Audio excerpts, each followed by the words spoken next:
Fundada por el conquistador español Hernán Cortés en la costa del Golfo de México, fue Veracruz la primera ciudad fundada por europeos en toda América continental.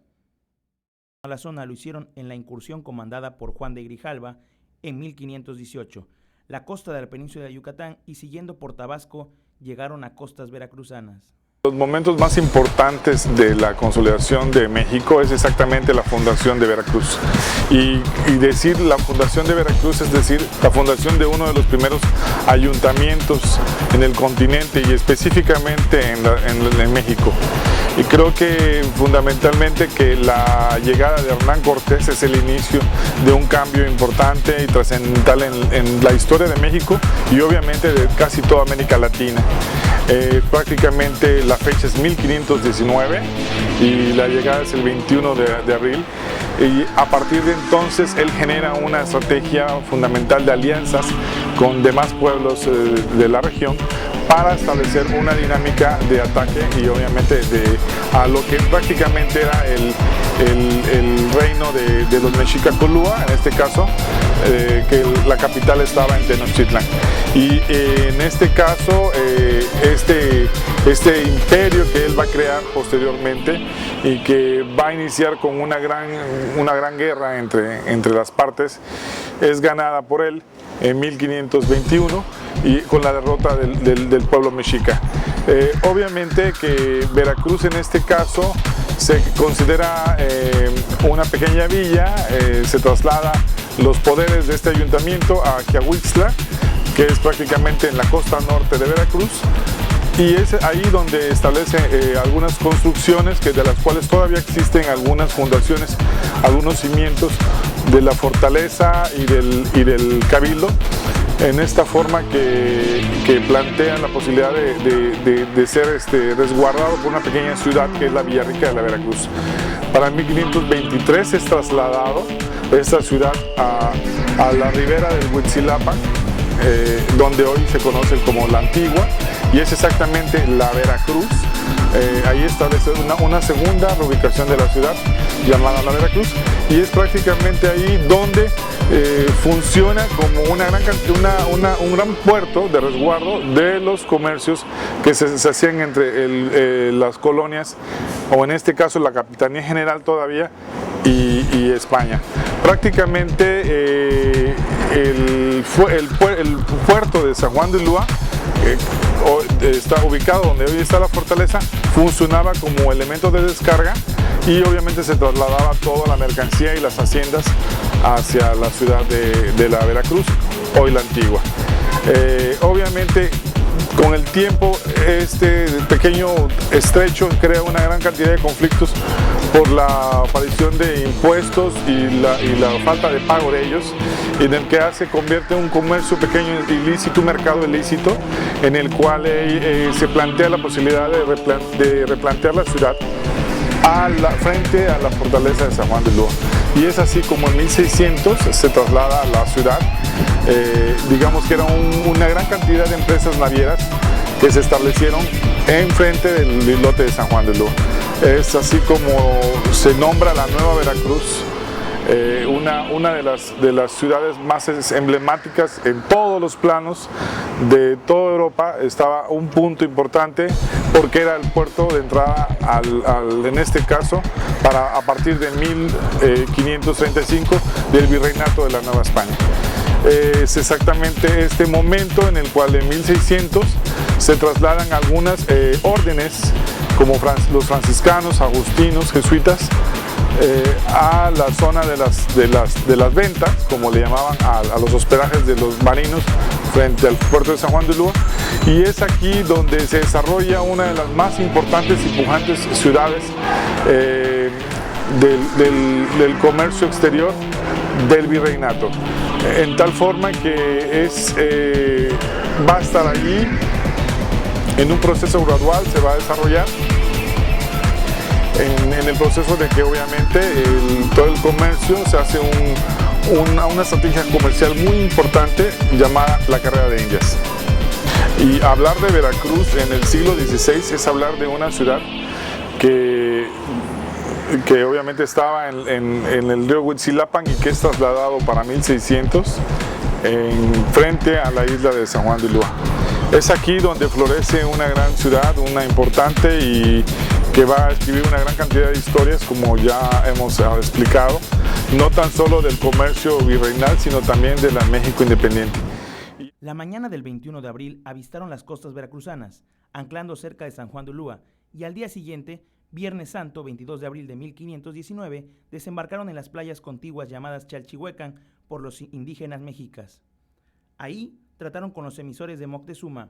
Al ver los ricos obsequios ofrecidos por Moctezuma, Cortés cambió de idea sobre la intención de la expedición, decidiéndose por poblar esas tierras. Sin embargo, entre los expedicionarios había oposición a esto.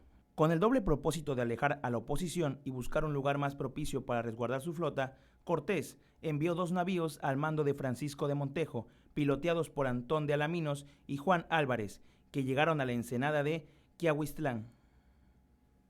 Y en el caso del periodo colonial, Veracruz fue un gran ícono, fue la puerta comercial de Nueva España al mundo europeo, y obviamente parte del itinerario cultural del comercio de la carrera de Indias. En este caso, esta pujanza se plantea de una manera muy vertiente, pero para 1634 es necesario reforzarla y fortificarla en tal forma que se construyen 2 baluartes, el baluarte de la Concepción y el baluarte de Santiago, durante 1634 y 35. Estos 2 baluartes van a estar a la derecha y a la izquierda de la aduana marítima, prácticamente, y eran defendida y digamos que cruzaba los tiros con San Juan de Ulúa, con el fuerte San Juan de Ulúa, de tal forma que estas fueron las primeras fortificaciones construidas, los primeros baluartes, digamos, construidos en la ciudad. Sí, la historia de Francis Drake está totalmente relacionada con Veracruz, pues en algo que no se sabe mucho aquí mismo en nuestro puerto es que realmente la historia de él se inició a partir del ataque que él, junto con John Hawkins, que era su tío, precisamente quien venía al mando de la flota, hicieron sobre San Juan de Ulúa. Esto fue en 1568, cuando después de haber pasado una tormenta en el Caribe, venían los 5 buques que conformaban la flota que ellos tenían para traer negros de África. La ruta que ellos hacían eran corsarios ingleses que primero pasaban por la costa de África, tomaban negros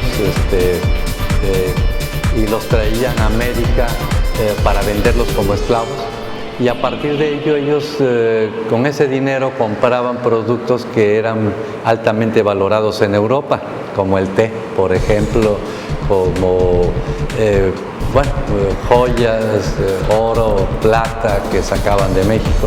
Entonces sucedió que en ese año una tormenta echó a perder 2 de los barcos y no encontraron cómo lograr regresarse a Europa.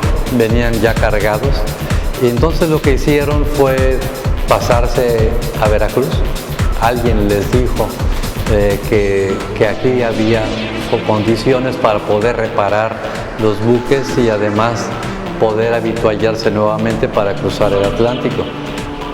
Es muy interesante entender que las circunstancias que se dieron fueron favorables a esta historia tan maravillosa, considero, que se dio. Ellos traían timoneles españoles en su flota. Entonces llegaron a las costas de Veracruz y vieron gente sobre la playa. Recordemos también que en esa época la ciudad de Veracruz no estaba en el lugar que está ahora. San Juan de Ulúa era simplemente una fortaleza en una isla, en un islote, y además en la parte donde estaba la playa lo que estaban eran las ventas de buitrón, porque la ciudad de Veracruz estaba donde hoy está la Antigua, la ciudad de la Antigua. Bien, esta flota compuesta de 5 barcos, uno de ellos al mando de John Hawkins, que era el comandante, otro al mando de Francis Drake, y los otros 3 pues venían al mando de otros, vamos a decir también, y quisiera aclararlo, corsarios, que no es lo mismo que piratas, ya que pirata es un término que se utiliza para hablar pues de bandoleros del mar, asaltabarcos. Cuando hablamos de un corsario, como en este caso, estamos refiriéndonos exclusivamente a aquellos, vamos a decir, marinos que tenían la patente de corso, o sea, el permiso que les daba un rey europeo para poder combatir y atacar posiciones de los países enemigos. En este caso, ellos como ingleses tenían una posición pues de enemistad con la corona de España. Bien, cuando llegaron a las costas de Veracruz, de repente vieron gente, les llamó la atención. ¿Qué hacía la gente ahí si no había ciudad? Se veía que esperaban algo. Entonces se retiraron un poco más lejos de las costas y enviaron a sus timoneles españoles a investigar qué sucedía. Lo más interesante es que se estaba esperando la llegada del nuevo virrey. Fue entonces que, pues entre Francis Drake y John Hawkins lograron pues diseñar una estrategia para poder acercarse a la costa. Sacaron de las bodegas insignias, o sea, cuando hablamos de insignias son estas banderas que habían robado de barcos españoles, y hicieron parecer que ellos eran la flota que traía, que acompañaba al nuevo virrey. Lo que sucedió pues es lo que siempre sucede. Los poderosos quisieron ser los primeros en llegar a presentar sus respetos al nuevo virrey, y esto sucedió con el comandante o gobernador de San Juan de Ulúa, que fue el primero en tratar de llegar a hacerse notar como el nuevo virrey. Resulta que pues ya que estaba en el buque, fue que ellos lo tomaron preso, y habiéndolo ya sometido, fue muy fácil, teniéndolo como rehén, llegar a atracar a San Juan de Ulúa, que en esa época, en 1568, era pues una pequeña incipiente fortaleza, cuyo punto más importante era el muro de las argollas, donde cabían 21 barcos que pudieran amarrarse ahí, de esas argollas precisamente. Bueno, empezaron a prepararse, estamos hablando del mes de septiembre de 1568, por ahí del día 21 de septiembre, llevaban ya reparado una buena parte del barco cuando se apareció la flota con el virrey, y lo primero que hicieron fue atacar.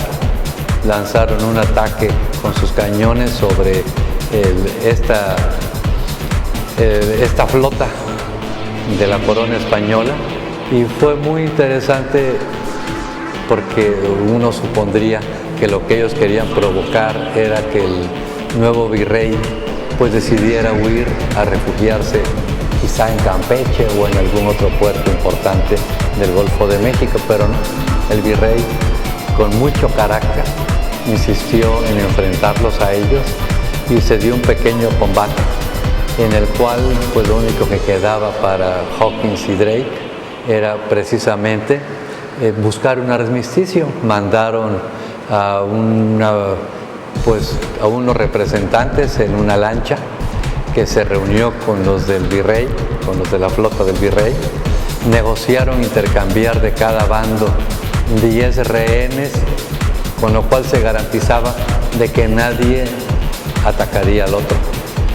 Y después de haber acordado, pues la flota del virrey también se fue a estacionar precisamente junto a la flota de Hawkins y Drake. Pasaron unos días, 3 días, cuando el virrey pues recapacitó que quizá no debiera tener tantas consideraciones pues con los enemigos de la corona, y lo que sí sucedió fue que mandó a buscar a la Antigua, donde vivía la Antigua, o sea, lo que en ese entonces era la Villarrica de la Veracruz, que trajeran esclavos, y trajeron 300 libertos, o sea, 300 esclavos que ya no eran totalmente propiedad de alguien, armados de machetes, de algunos fusiles, y los escondieron en la costa. Recordemos que San Juan de Ulúa todavía era un islote, o sea, no tenía la unión con la costa que tiene hoy. Les cayeron de sorpresa a la media tarde, a la hora de la comida, mientras descansaban, y además el virrey mandó 2 de sus naves, las quemó, y ya en llamas las aventaron contra las de ellos. Lo que sucedió pues fue el susto, la sorpresa, que hizo que muchos de estos corsarios se lanzaran al mar, donde los estaban esperando ya en la costa, en la orilla de la playa, pues la gente que había mandado traer el virrey. Fue muy interesante esta batalla porque fue pues realmente un triunfo de la corona española en contra de Francis Drake y John Hawkins. Sin embargo, como no los identificaban todavía, ellos con los 2 últimos barcos que quedaban huyeron. En un barco huyó Francis Drake, tomó rumbo a Europa, llegó. Sin embargo, John Hawkins no tenía suficiente avituallamiento, provisiones para poder hacer la travesía, y con la gente que le quedó los fue dejando y distribuyendo sobre la costa, lo cual en la costa norte rumbo a Tampico, lo cual pues, permitió que muchos de ellos fueran siendo apresados en esta zona, entre ellos quien hizo el principal relato que ahora les narro. Bien, tiempo después, quizá meses, se volvieron a encontrar cuando llegó John Hawkins, y siendo que pensaba Francis Drake que su tío había muerto en el combate, se reunieron nuevamente allá en Inglaterra. Aquí lo interesante es que este odio que tomó Francis Drake en contra de la corona española por esta derrota, pues de una forma ignominiosa en San Juan de Ulúa, fue lo que pues permitió que años después la reina Isabel de Inglaterra lo nombrase a él, a Francis Drake, comandante de la flota inglesa que combatió a la armada invencible de la corona española y la derrotó. Y esta historia que hoy está en los libros que narran lo acontecido en esa época, pues tiene que ver mucho con este rencor que surgió precisamente de las costas veracruzanas, y donde se escribió pues una página muy importante de la historia universal. Más adelante vemos algunos planos y algunos reportes que en el proceso del siglo XVII son construidos ya que el gobierno español no daba autorización para fortificar la ciudad.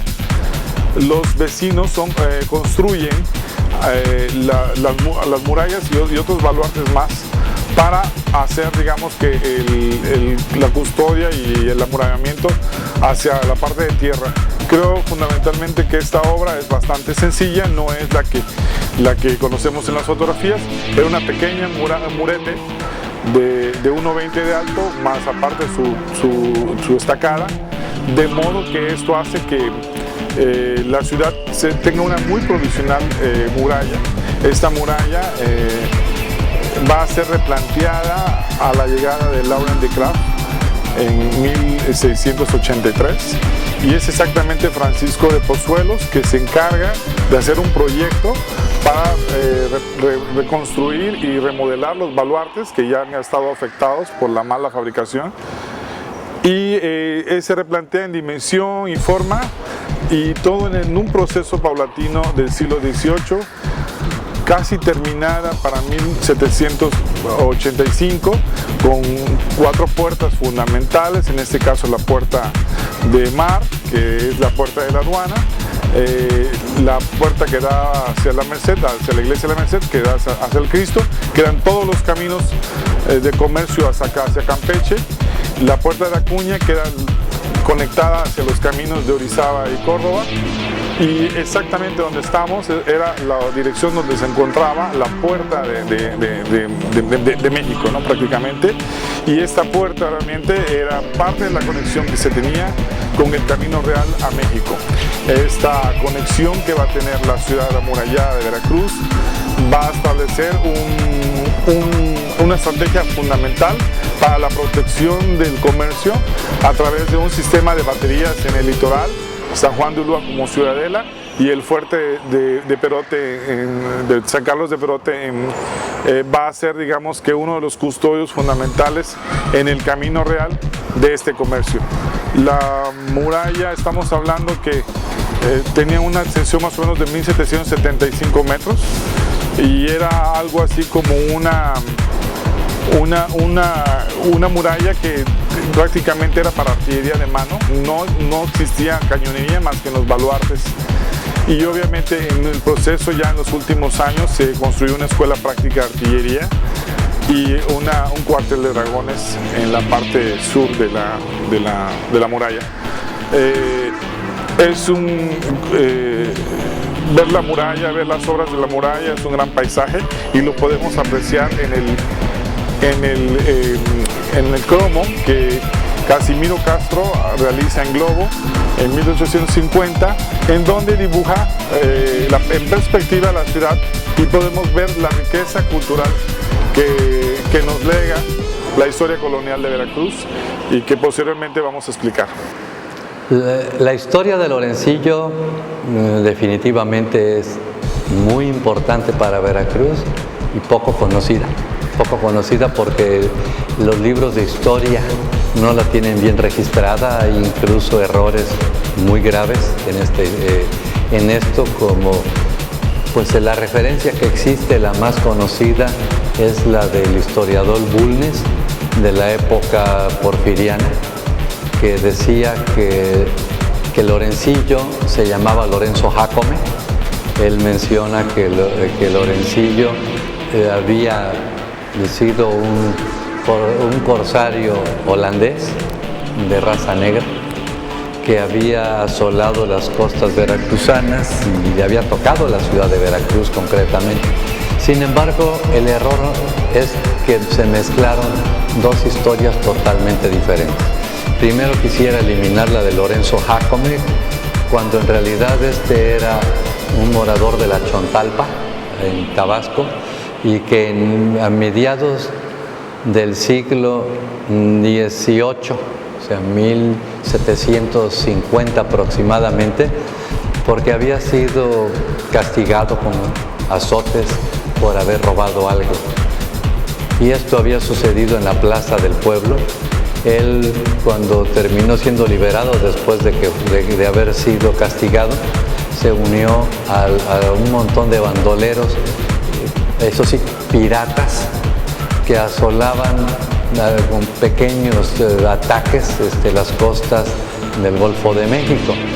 Y esta confusión era porque el nombre de los dos era Lorenzo, ¿no?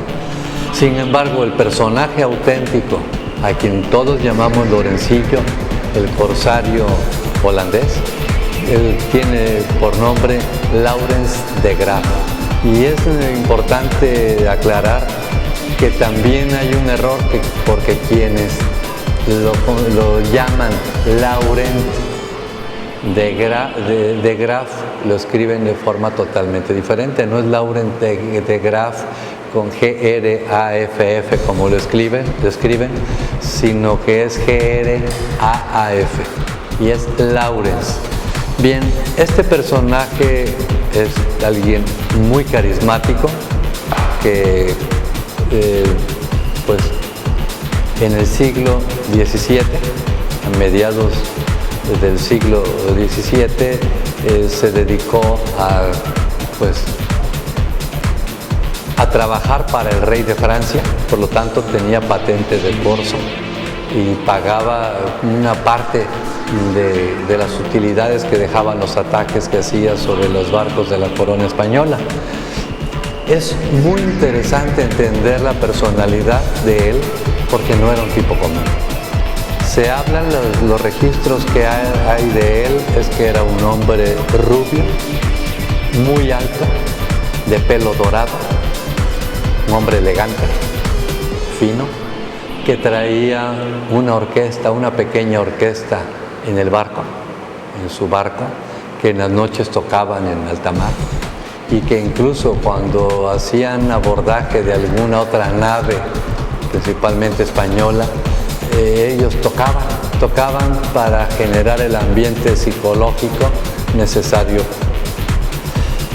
Bien, este hombre era un hombre carismático, precisamente Henry Morgan decía de él que era el mejor estratega que había conocido. Bien, nos vamos a remitir ya al ataque a la ciudad de Veracruz. Ya la ciudad estaba en el lugar que hoy conocemos. Estamos hablando de 1683.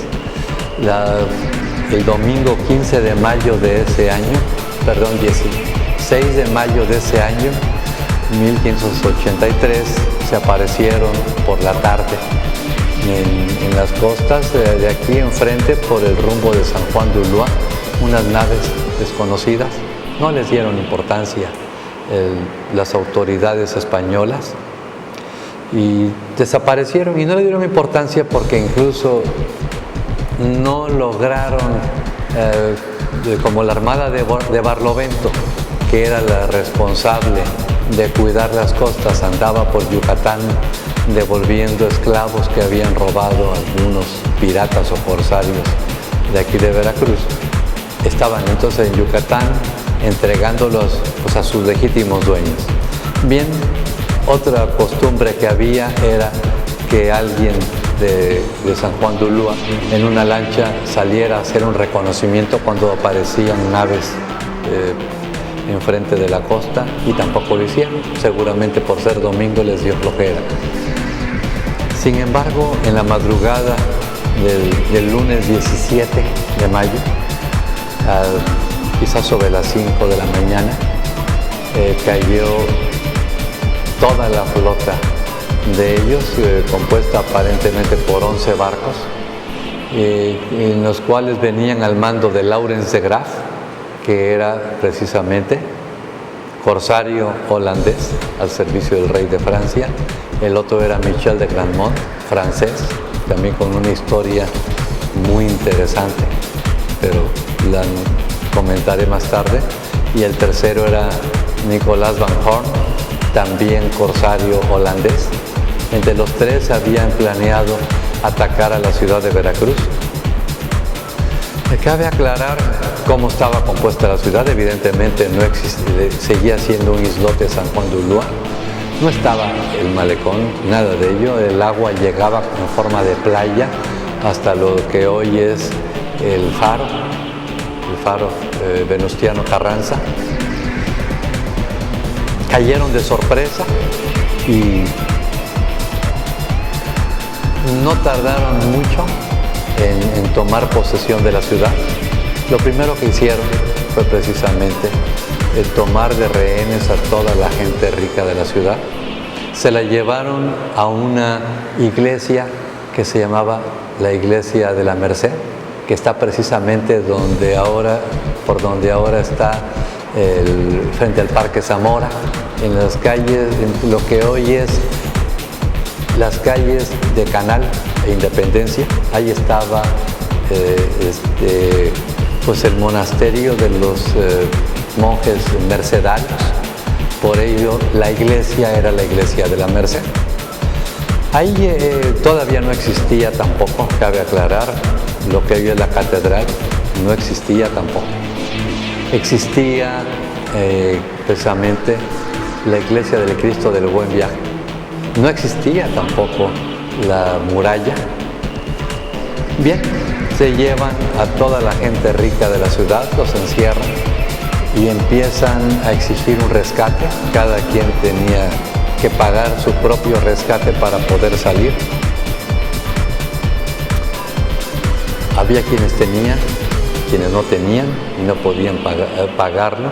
Incluso para poder asustarlos fue que decidieron entrar y tomar muchachas, tomar señoras, no importaba la condición social, no importaba la edad, y las violaban.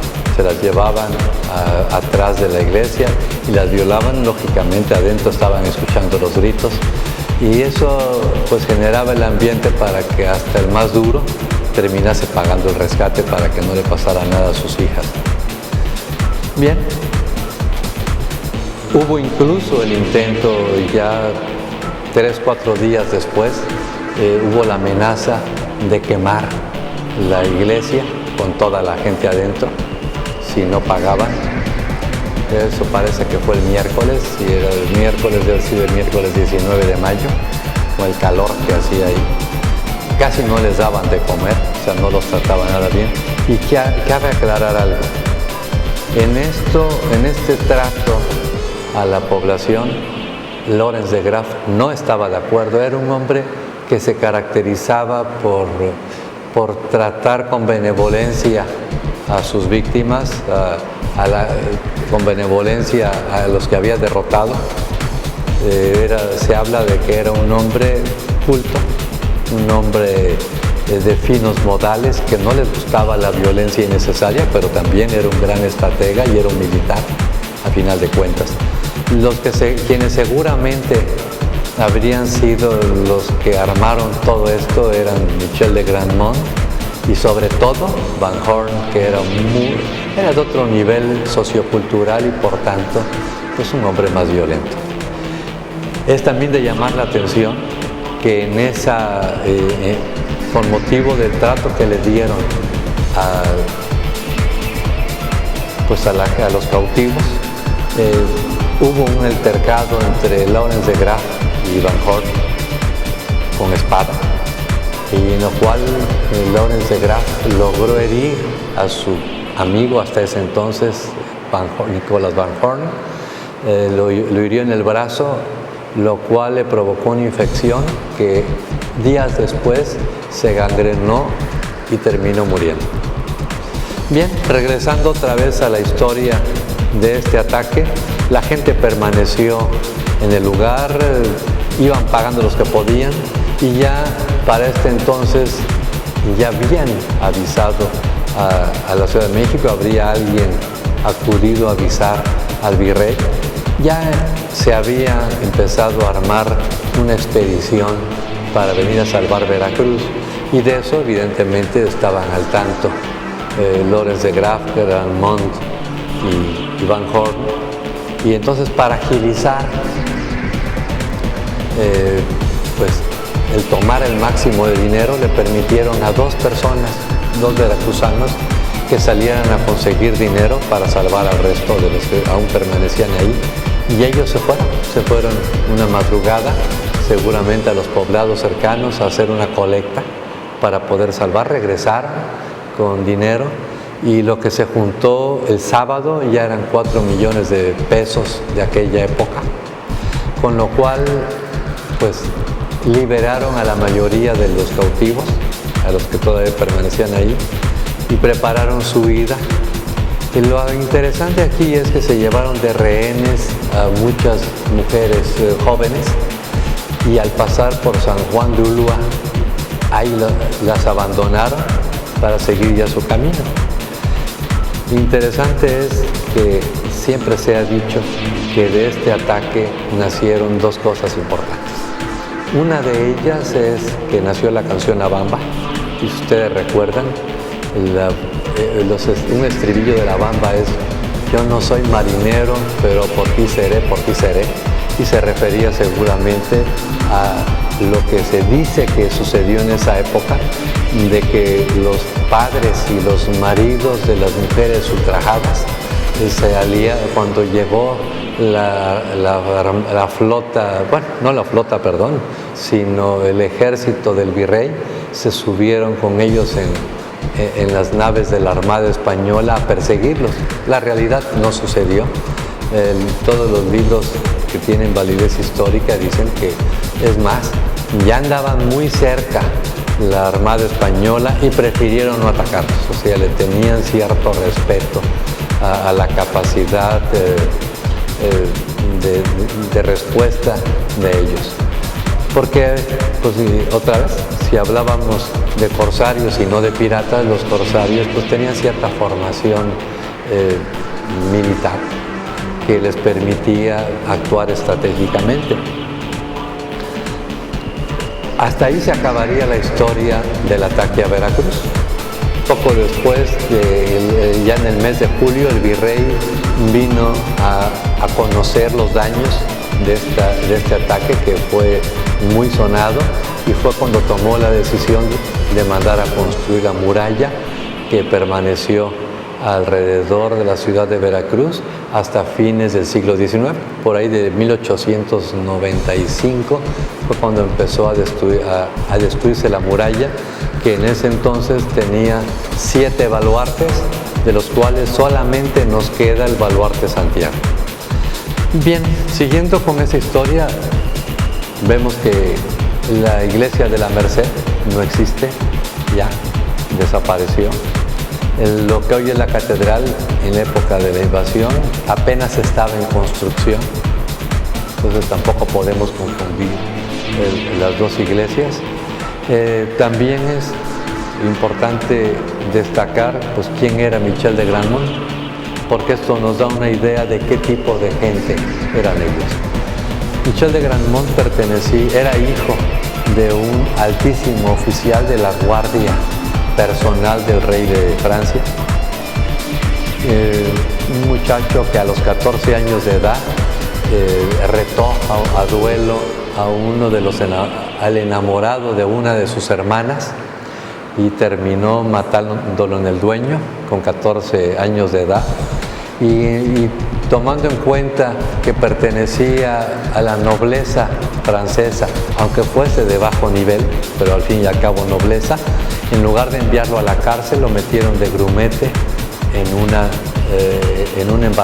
de las naves de guerra al servicio del rey de Francia, y con los años él terminó haciéndose corsario y teniendo el mando pues, de algunas naves, con lo cual, bueno, pues se asoció con Laurens de Graaf y con Van Horn.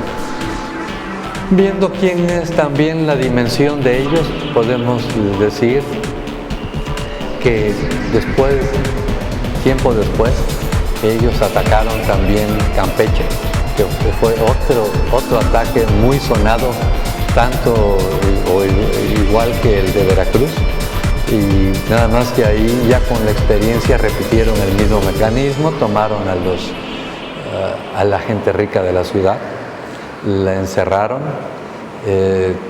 ahí empezaron amenazaron con ejecutar gente si no pagaban el rescate. Ya habían ejecutado a 2, incluso habían intervenido el gobernador de Yucatán pidiendo clemencia para las víctimas, y sin embargo tuvieron suerte de que llegó a tiempo refuerzos militares del virrey y lograron liberarlos. Poco después también de esto, ya precedidos de fama, tanto Laurens de Graaf como Michel de Grandmont, porque recordemos que ya había muerto Van Horn después de la herida que le infligió Laurens de Graaf en Veracruz. A Michel de Grandmont le dieron un título de nobleza, lo hicieron vicegobernador de la isla de Santo Domingo. Sin embargo, lo tomó por sorpresa una tormenta que destruyó toda la flota y él murió en ese naufragio. Ahora, si nos vamos con qué sucedió con Laurens de Graaf, él años después también recibió condecoraciones, el rey de Francia le dio títulos de nobleza e incluso le encomendó formar parte de la expedición que fue a colonizar el sur de Estados Unidos, lo que hoy es el sur de Estados Unidos, que en ese momento, bueno, pues no pertenecía a Estados Unidos porque no existía todavía como nación, y fueron las posesiones de Francia en el sur de lo que hoy es Estados Unidos y que es la parte donde están, la parte esta del sur afrancesado, donde está Nueva Orleans, por ejemplo. Y entonces Laurens de Graaf fue uno de los fundadores de dos ciudades que hoy todavía existen, Biloxi y Mobile. Mobile en Alabama y Biloxi, que es una ciudad muy cercana a Nueva Orleans. Y murió precisamente en una de ellas en el año 1704, ya condecorado con títulos de nobleza. Bien, les voy a hablar de la intervención francesa entre 1862 y 1867. Pero antes, quizás recordar que tras iniciarse el proceso de independencia de México en 1810, recordar que en los tratados de Córdoba y anteriormente en el Plan de Iguala estaba previsto para México la instauración de una monarquía constitucional con un rey, un príncipe de una familia real procedente de Europa.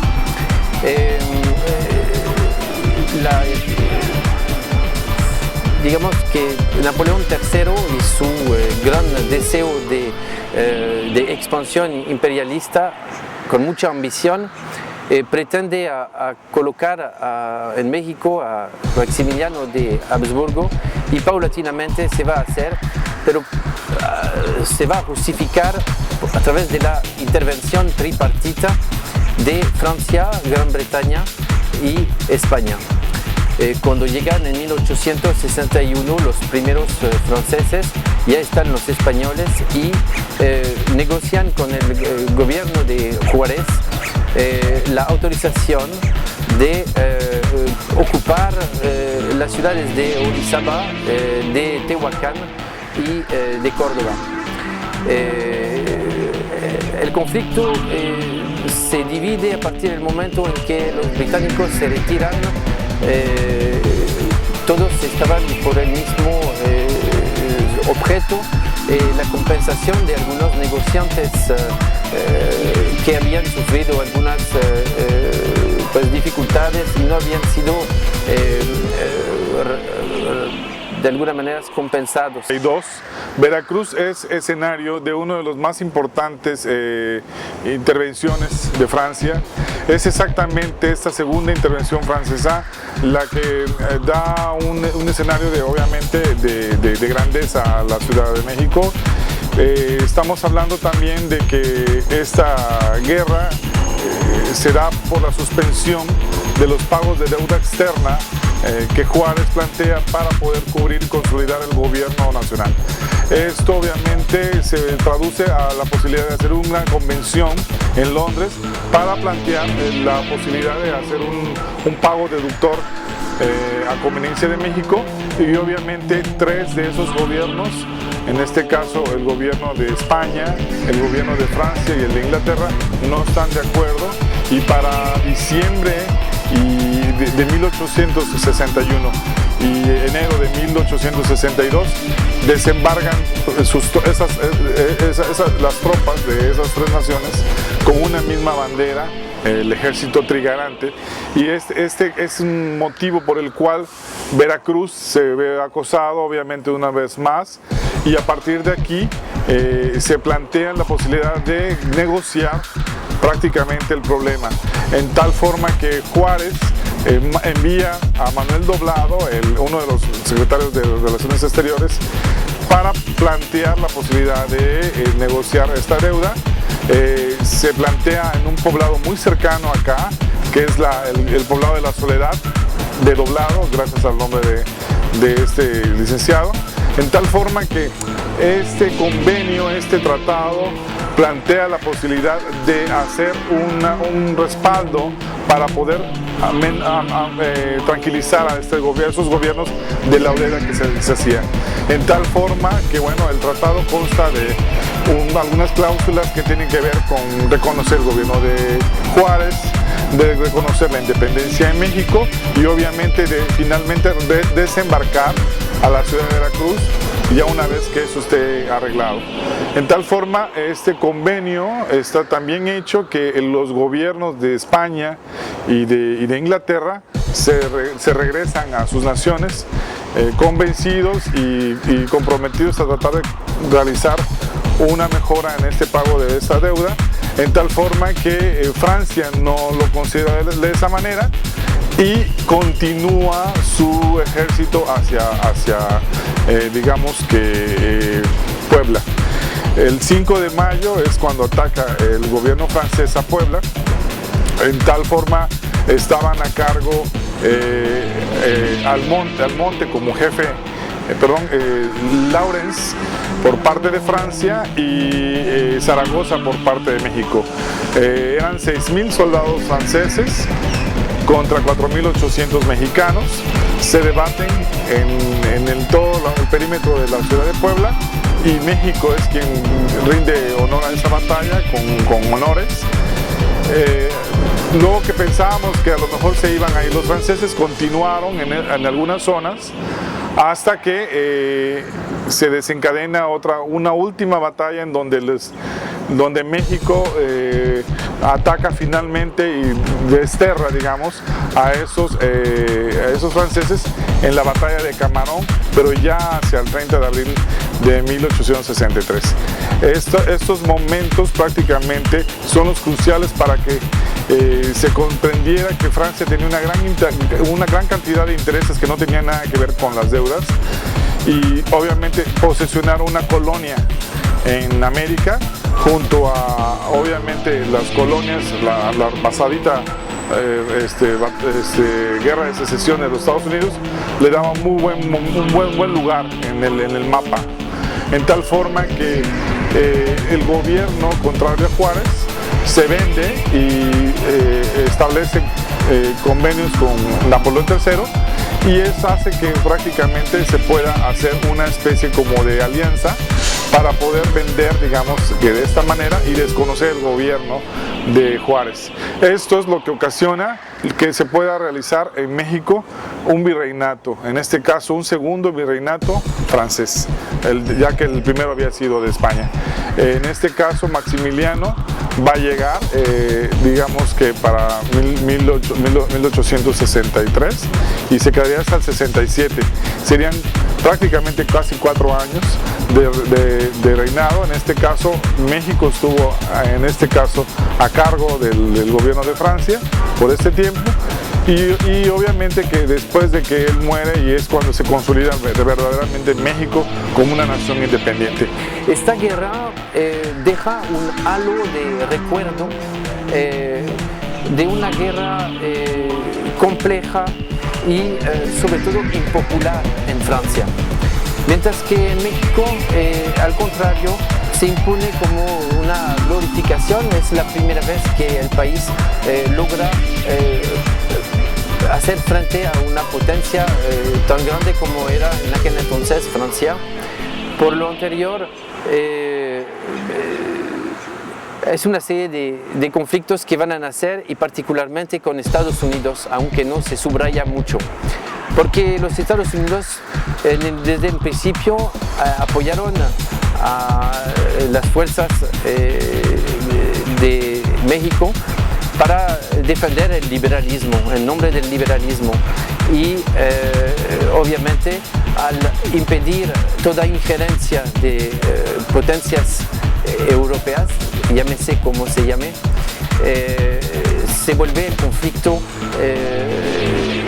de esta manera configurado. Las fuerzas marinas francesas son cerca de 6.000 hombres que van a llegar a lo largo de estas intervenciones diferentes momentos.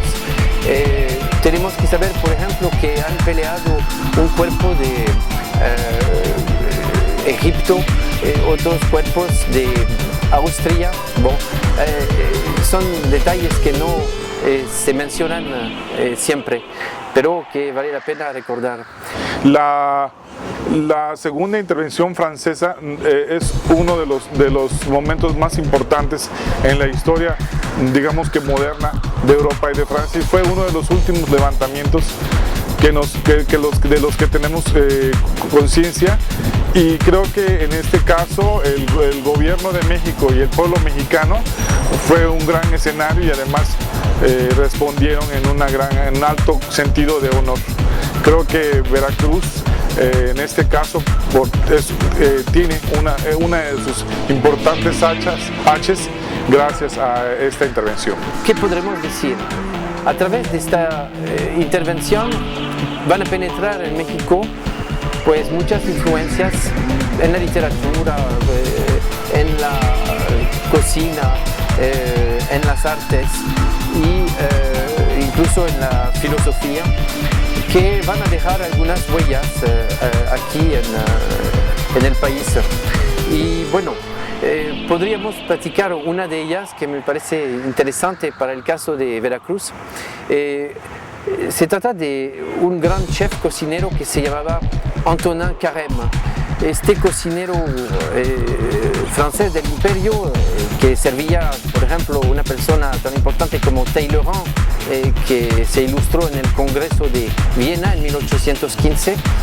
Un día estaban en su cocina y un aprendiz abrió la puerta del horno y entonces se metió una ráfaga de viento. Estaban preparando unos pequeños hojaldras en donde se rellenan con bechamel y champiñón, y todas estas hojaldras empezaron a volar, y el aprendiz le gritó a Antonin Carême: Antonin, ça vole au vent.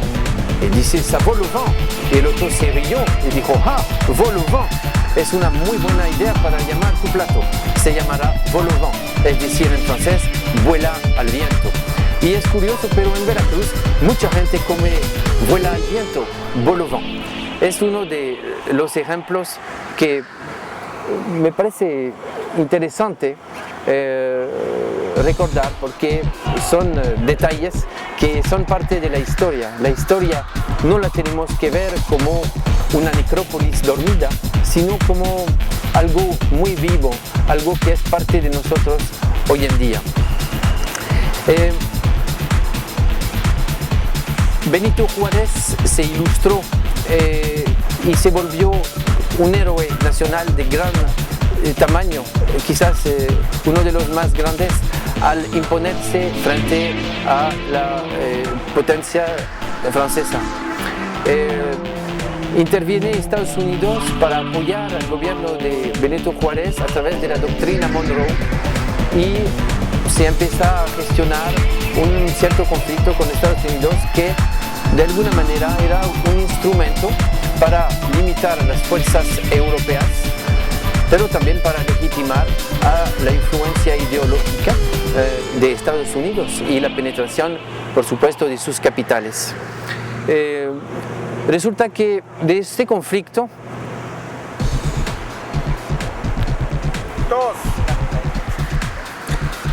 hay que entender que para el viajero del siglo XIX, México es un país sorprendente, un país muy atractivo, un país lleno de misterio y de alguna manera mítico. El conflicto de la segunda intervención francesa en México ha dejado marcas en las conciencias de franceses y de mexicanos. En realidad no hubo grandes combates ni grandes batallas como en otras épocas de la historia y otros lugares. Son dos los que retuvieron la atención. El primero es la batalla de Puebla, el 5 de mayo de 1862, y el segundo es la batalla de Camarón de Tejada, que ocurrió el 30 de abril de 1863, cuando una guarnición de la Legión extranjera francesa venía a abastecer en víveres y en dinero a las tropas que estaban en Puebla y fueron alcanzados por los mexicanos por ahí, por Soledad de Doblado, y se dio un combate en una hacienda. Son los dos combates que más resaltan. Como decía, un hecho heroico para México, sin duda, y una campaña fracasada para los franceses que no lograron en absoluto sus pretensiones.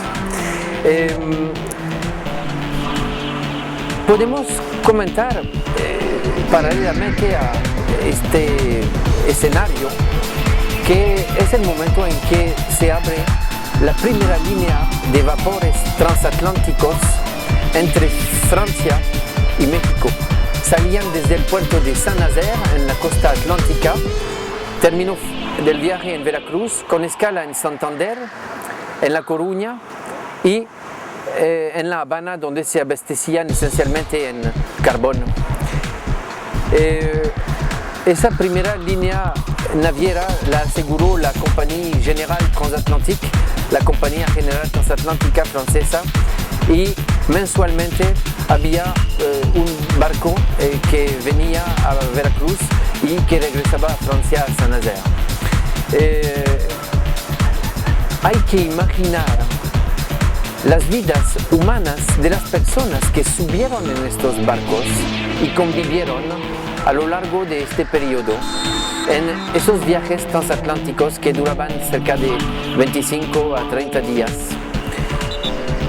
Es con emoción que podemos recordar pues la aventura que consistía este viaje y todos los intercambios culturales que pudieron realizarse entre franceses y mexicanos, pero también europeos de todas las nacionalidades que llegarán a coincidir en México a través de esta línea que cumplirá 150 años en el año 2012.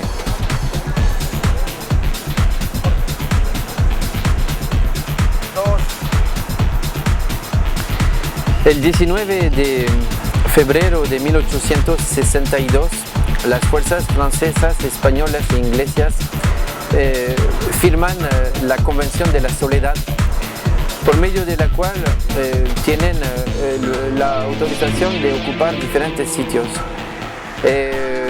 con la finalidad de llegar a un acuerdo y de obtener el pago de las deudas que estaban de por medio.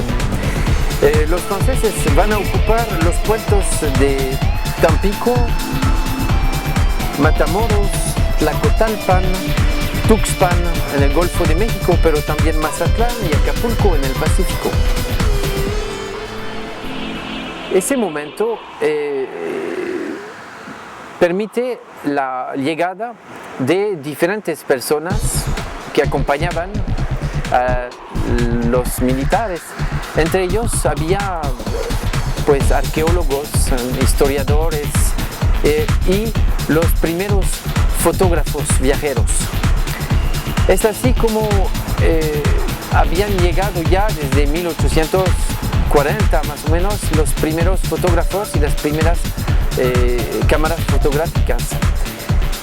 Ya desde aquel entonces Veracruz se predestinaba como un lugar que se iba a transformar en un lugar estelar del turismo nacional. Las primeras tarjetas postales, las primeras fotografías que fueron sacadas en México fueron en Veracruz. A partir de ese entonces, las tarjetas postales permitían a los viajeros extranjeros o nacionales de poder enviar una tarjeta postal de Veracruz para dar testimonio a sus familiares de cómo era ese lugar, porque antes de eso solamente eran los grabados y las pinturas, pero ¿quién tenía acceso a este tipo de soporte? Muy poca gente. por lo tanto, ese momento es clave para México en la medida en que se da a conocer iconográficamente. Y eso creo que es un momento grande porque la difusión se hace universalmente. Paralelamente, México adhiere a la Unión Postal Universal y ese momento es clave a partir del momento en que establece una comunicación a nivel internacional. El término patrimonio es un término referido actualmente en aquellas ciudades que son Patrimonio de la Humanidad por la UNESCO, en las zonas de monumentos históricos, incluso en aquellos que son denominados pueblos mágicos. Este término es muy recurrente y también es importante saber a qué se refiere. Un poco es importante conocer el término patrimonio como toda la producción que se ha generado, tanto documental, escrita, producida, manifiesta a través de lo tangible y de lo intangible. Lo intangible como es la música, la danza, los poemas, versos, y la producción tangible, pues aquella que va en la producción desde escritos, documentos, producción artesanal, producción de arquitectura civil. Y todos estos elementos han conformado parte de lo que el hombre es ahora, de lo que el mexicano es ahora, pero no solo el mexicano, sino a nivel internacional, lo que hace ser al hombre un ser distinto, ¿no? El hombre no es igual que hay aquí en México como lo hay en Japón, en cuanto a sus costumbres, sus tradiciones, sus ideas, sus criterios y conocimientos. Por eso es importante tener este concepto de patrimonio más amplio cada vez. Se habla mucho de la Ley Federal de Monumentos Históricos y Zonas Arqueológicas, que fue emitida el 6 de mayo de 1972 y que describe una idea de lo que es el patrimonio a grandes rasgos, enumerando cuáles son los espacios protegidos. Bien, patrimonio es toda aquella producción que el hombre ha hecho y que nos refiere no solamente a elementos sueltos, a elementos dispersos, sino precisamente todo lo que le ha conformado ser lo que ahora es. El hombre, como ser distinto en cada población, manifiesta sus formas de integración, de segregación incluso. Lo importante aquí es entender que el hombre, para ser lo que ahora es, ha pasado por todo un proceso, un desarrollo. Por eso es importante conservar las manifestaciones escritas, orales, construidas, que el hombre ha tenido en su historia. Precisamente en la ciudad de Veracruz, el caso de Veracruz, podemos ver un ejemplo muy claro de esto. Actualmente los monumentos que son patrimonio de la ciudad de Veracruz, que son monumentos históricos, son construidos o fueron construidos con la piedra múcara. La piedra múcara es coral de los arrecifes de la ciudad, ¿no? Y donde se construyeron gran cantidad de edificios, lo cual implicó demoler completamente extensas áreas de arrecife. Actualmente sería una aberración hacer eso, sería antiecológico, pero fue la forma que el hombre de aquel tiempo, hace 500 años, tuvo la idea de construir una ciudad y no se detuvo a pesar de las dificultades que existían. Esto es importante porque nos deja a nosotros una lección de cómo el hombre hace frente a sus dificultades, de cómo el hombre hace frente a sus necesidades. La manera de enfrentarlas en el pasado y hoy en la actualidad nos presentan la diversificación de las formas de pensar del hombre. Por eso el término de patrimonio es importante. El patrimonio no se acaba en un edificio por haber sido creado hace 400 años, sino que el hombre, que es el que ha transformado las ideas y los conceptos, al estar vigente, sigue siendo parte de la historia en el desarrollo de la humanidad. Es decir, un edificio de hace 400 años no está muerto mientras siga en uso. Sigue desarrollándose, seguirá transformándose y seguirá aportando una serie de elementos tanto al desarrollo de la economía como al desarrollo de la persona, como al desarrollo de la integridad social. Todos los edificios han tenido una generación que en vistas de una utilidad social y permanece.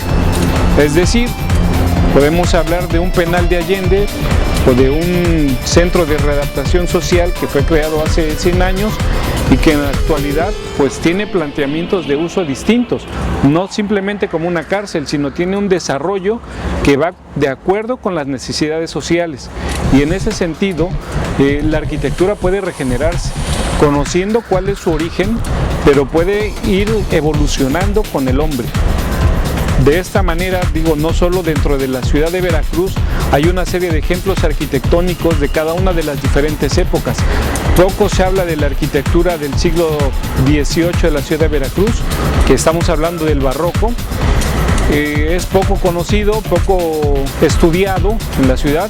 Hablamos que en Veracruz el barroco no es exuberante como lo ha sido en la ciudad de Zacatecas, en Taxco, ¿no? En otras ciudades, que tiene que ver con la propiedad de los materiales, ¿no?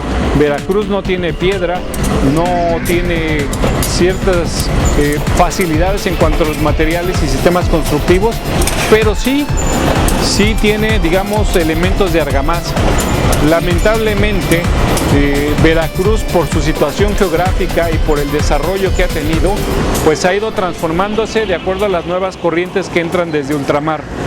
Esto lo ha llevado a que vaya modificando su estética, su concepción formal hacia lo que es la ciudad, y ha ido modificándose, pasando por una arquitectura neoclásica, luego por una arquitectura Art Deco, Art Nouveau en algunos casos, y bueno, actualmente pues se está transformando, nos está dictando cuál es el camino a seguir, pero no por eso podemos desechar la arquitectura que ya nos fue regalada de alguna manera por nuestros antecesores, sino cómo podemos interpretarla, cómo podemos revalorarla y cómo podemos presentarla a un futuro, ¿no? Ese será el patrimonio que nosotros dejaremos a nuestros hijos, a nuestros sucesores, y en este sentido espero que nosotros podamos revalorar y entender cuál es nuestra participación de cada uno en este sentido de la arquitectura patrimonial. Muchas gracias.